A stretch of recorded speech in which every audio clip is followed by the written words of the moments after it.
ত্রিপুরার হিন্দু এবং মুসলমান ভাইয়েরা সবাইকে আমার অন্তরের অন্তঃস্থল থেকে ধন্যবাদ জ্ঞাপন করছি। আশা করি আপনারা ভালো আছেন এবং আল্লাহর ফজল ও করমে আমিও আলহামদুলিল্লাহ ভালো আছি। একটা কথা কিছুদিন থেকে জানতে পারছি যে ত্রিপুরার শ্যামল সরকার নামের একটা ব্যক্তি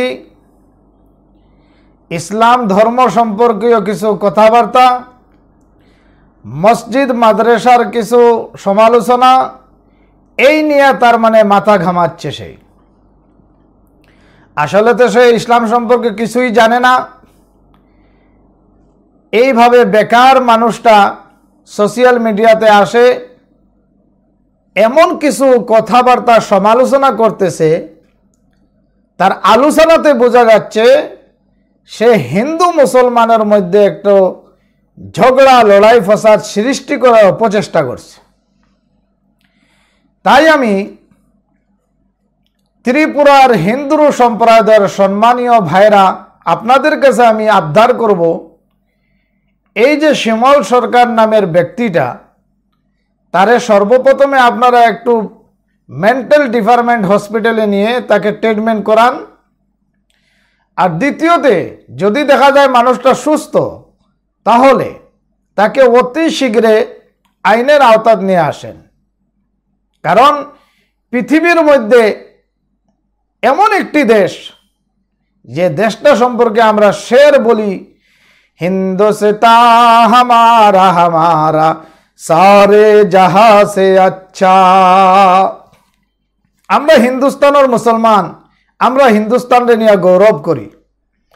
এই হিন্দুস্তানের জমিনের সাথে আমাদের প্রেম, ভালোবাসা এবং মহব্বত এতটুকু বেশি যে ডেইলি আমরা মুসলমানেরা এই হিন্দুস্তানের জমিনে আমরা 5 ওয়াক্ত 5 মর্তবা আমরা সিজদা করি। সুবহানাল্লাহ। ব্যক্তিটা এমনও কিছু সমালোচনা করতেছে যে মাদ্রাসায় নাকি জিহাদের শিক্ষা দেওয়া হয়। এই মেন্টাল ভাইকে আমি বলবো, তুমি মাদ্রাসায় গিয়া তালাশ করো, তোমার কাছে কোনো সবুত আছে নাকি? যদি সবুত না থাকে, আবুল তাবুল কথা নিয়ে সোশ্যাল মিডিয়াতে আসবা না। হিন্দু মুসলিম যেভাবে প্যার মহব্বতে থাকতেছে, আমরা আশা করি যে কিয়ামত পর্যন্ত এইভাবে যাতে হিন্দু মুসলিম মিলাপিতি থাকতে পারেন। তুমি যে আবুল তাবুল কথাগুলা বলতেছো, তুমি কিভাবে জানো? তোমার কাছে কোনো সবুত আছে? ঘরের ভিতরে বসিয়া ফেসবুকে আসিয়া কথা বললেই হয়? এই জন্য আমি হিন্দু সম্প্রদায়ের গণ্যমান্য সম্মানী ভাইদেরকে বলবো, একে আপনারা তদন্ত করেন। এই দেশদ্রোহী মানুষ, এই দেশকে নষ্ট করার একটা সমালোচনা নিয়ে আগ বাড়তেছে, তাকে আইনের আওতায় নিয়ে আসেন।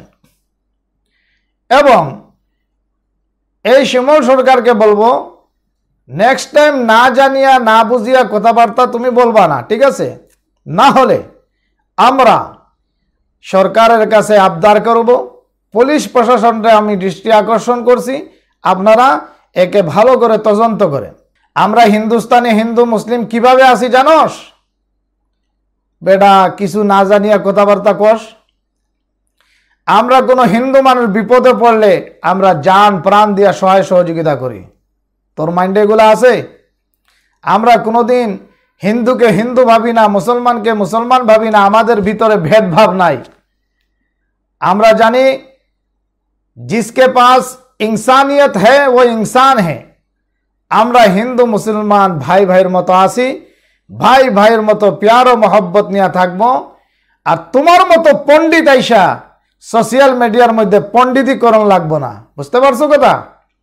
ভবিষ্যতে যেন এগুলা পণ্ডিতি তোমারে না দেখি না। অতি শীঘ্রে আমরা সরকারের সাথে যোগাযোগ করব, প্রশাসনের সাথে যোগাযোগ করে কি হয় না হয় সরকারের নজর আছে, প্রশাসনের দৃষ্টি আছে।